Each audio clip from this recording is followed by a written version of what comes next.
Brett Bielema and company missed out on a bowl game with a loss to Northwestern. Therefore, there was more time to focus on this 2024 recruiting class. And of course, the transfer portal is very much a part of that these days. We got Sonny Verma here to join us here at the Voice of College Football. You can join Sonny's work at the Illini Cast, and we will post that information here in just a second. Sonny, how you doing today? I'm doing wonderful, Mark. Thank you for having me. Absolutely. So I'm looking over this Illinois class with 19 signed on Wednesday. And I don't think that, I guess you would agree that the ranking, the ratings, none of that matters as it does with some other programs. You could probably throw a blanket from 35 to 70 and make all sorts of arguments about who did better. But the rankings at 49, according to 247 Sports. Your thoughts about what they accomplished on Wednesday? Well, you kind of took it straight out of my mouth. There's a positive spin to it, and there's a negative spin to it. And I'll just start off with the negative spin because that's what the world seems to like nowadays. And, obviously there's West Coast teams coming in to the Big Ten. And comparatively speaking, I think on the composite, we're like 14th of the 18 teams in the conference. And obviously in the long run, that's not going to get it done. But as an Illinois fan for, over a dozen years now, I remember the last 3 years of Lovie Smith's era where the last two spots it was either Illinois Rutgers or Rutgers Illinois, just back and forth, back and forth. And so, as you said, with Brett and his coaching staff, they've obviously developed a strategy. They know that their NIL collective is not going to be able to match the Oregons, the USCs, the Ohio States, or Michigans. So what they've kind of decided to do is target guys with good traits, the kind of traits that they think they can develop into NFL players. And he talked about that just as much at his press conference the other day after all the signatures had come in. He knows that, if you're a hotshot 5-star, hotshot 4-star getting, offers from all the top schools, you're going to enjoy that attention. That's where you're going to go to.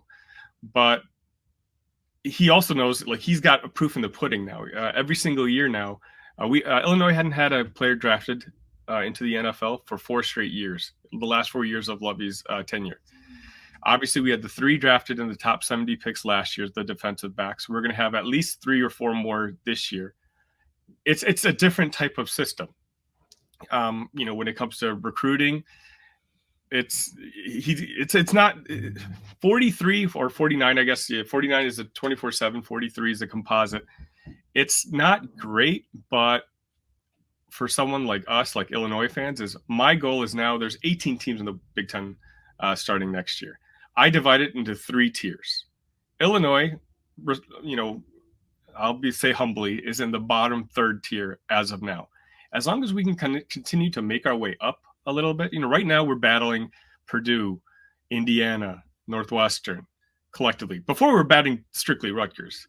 As long as we can kind of take a step up, and maybe next year, now that it's going to be all Brett's guys, he's been raising the floor on our team. I think that's the goal. Because if we're going to constantly be, hoping for top 25 recruiting classes, Brett didn't even do that in Wisconsin. He was just constantly churning out top 35 recruiting classes and developing those guys. So, the numbers don't look great, but, once we deep dive into some of the players that they got, you'll see why I'm a little bit more excited. Yeah, so there's one 4-star at the top of the board, according to 247 Sports, the interior lineman Andrew Dennis at 6'5", 275 out of Michigan. Certainly, you don't need to go in that direction. Whoever stands out to you will throw up the list, and you can take it from there. We can start with Dennis.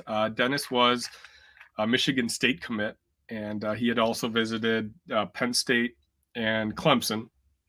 And Dennis had a really good official visit at Illinois about a year ago, and they really thought that they were about to nab him. And then the following weekend, he went to East Lansing, and he ended up committing to Michigan State and Mel Tucker. Obviously, that program went through some sort of transition, and so he said that he decided to decommit, and he's the one who reached out to Illinois staff because of some of the conversations that had stuck out to him. And so he went to go visit Penn State, and then he went to go visit Clemson, and his final visit was Illinois. And he was there for the Northwestern game, and it was after that game that he told Brett that he was going to be committing to the Illini. Now, this is a huge pickup for us. This is the highest lineman that has committed to Illinois in the modern ranking era. I don't have to tell you, Brett Bielema turns out offensive linemen into the NFL. That's just kind of what he does. A couple of years ago, he took on this guy named Julian Pearl, Isaiah Adams, from the JUCO level. Guys who just wanted to play, wanted to develop, wanted to go under good coaching. Both should be drafted in a couple of months here. Andrew Dennis is one of those guys where we're super excited to have him. Obviously, and according to 24/7, he's our only 4-star, but he apparently has been leading all the recruiting in the group chats already. Him and another guy I'm about to talk about next, Brandon Hansen, are both anchors. Dennis is 6'5", as you said, 6'5", 275. Hansen is 6'6", 290. I'll just go on and talk about Hansen now. If you look at where he is on the rankings, he's way on the bottom. And Mark, let me tell you why. It's because he committed to Illinois in his junior year. This guy is a monster. He's a beast. He's the typical Bielema big lineman. You can kind of see what his strategy is going to be in the new Big Ten. Even last year, we recruited 3 or 4 guys, all bigger than 6'4", all over 300 pounds. To give you an idea about Brandon, he committed after junior day. And as recently as the last month and a half, he admitted that 3 other teams in the college football playoff had reached out to him to see if he was still open. But he gave his word a little while back, and he's been super excited. He's the guy who's kind of been in charge of the group chats, for recruits, and trying to excite the players into becoming a part of the orange and blue. Him and Dennis have kicked it off, apparently. Like they seem to be getting along really well. So those two, again, Dennis is obviously up number 1. I promise you, if there's 2 names that Mark, we all know that you have like an encyclopedia memory when it comes to college football. If there's going to be 2 names that I think you're going to hear 2-3 years from now, and you'd be like, wait a minute, Sonny mentioned those guys. It's going to be Brandon Hansen. And you know what? I'll go ahead and start with the next guy. I don't know if he's higher or lower. He's lower on the 24/7. Easton Baker. Now, Mark, if you see this guy's tape, this guy in a 2-minute tape, he played out in Utah. He was committed to BYU. He decided to decommit, which, of course, someone of that faith, having an offer from BYU and deciding to decommit was actually a pretty big deal for a very long time.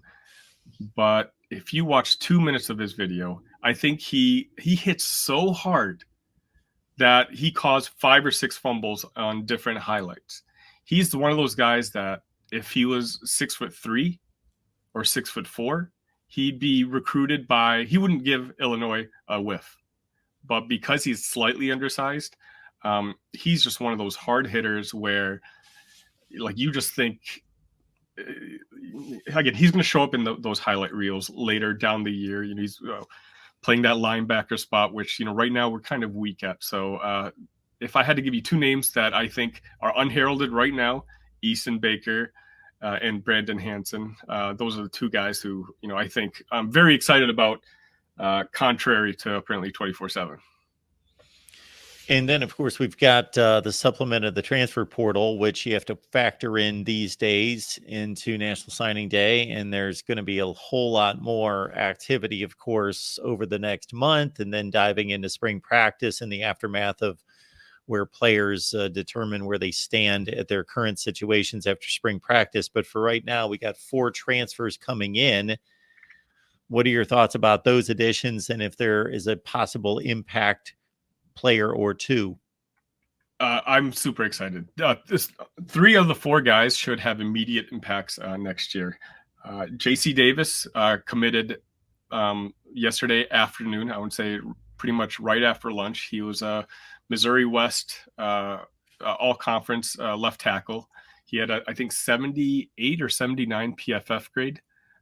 He was graded as one of the top 10 tackles available in the transfer portal. Solving that need at left tackle was huge.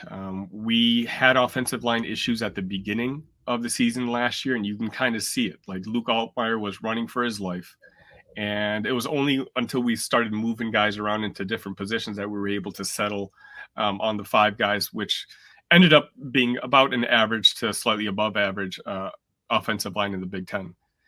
JC Davis, 6'5", over 300 pounds. He's got 1 year of eligibility left. And again, he turned down other offers from those West Coast schools, including Washington and Oregon, because he believes in Bielema, that Bielema in that 1 year can get him ready for the NFL. So having that left tackle spot kind of taken care of was a huge relief, because for me, the 2 lines along with the defensive backs were the biggest question marks coming into this year.